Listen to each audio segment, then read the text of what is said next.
ఇదేనా నీ అమ్మ? వామ్మో, నేనే గయ్యాలని అనుకుంటే ఇది నాకంటే గయ్యాలలాగుంది.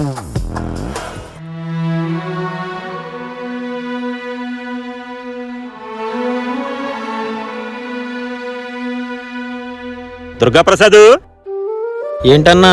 పెళ్ళి కొద్ది రోజులు కూడా కాలేదు, అప్పుడే పనికొచ్చేసేవేంటి? నా ఆర్థిక స్తోమత అంతంత మాత్రమే అన్నా. నా భార్యను బాగా చూసుకోవాలంటే నేను కష్టపడాలి కదా అన్నా. శభాష్ దుర్గాప్రసాద్, అందరూ నీలాగా ఉండాలి. సర్లే, పని చేసుకో.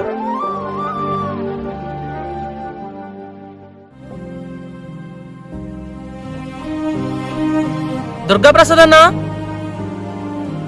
నీకోసం ఎక్కడెక్కడో ఎత్తికానన్నా.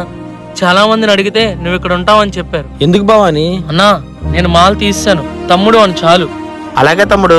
ఏంటి ఇలా వచ్చావు? నీకు ఆ రోజు ఉద్యోగం ఇచ్చాను, కానీ నా తమ్ముడిని అవమానించి పంపేశాడు. నన్ను క్షమించన్నయ్యా.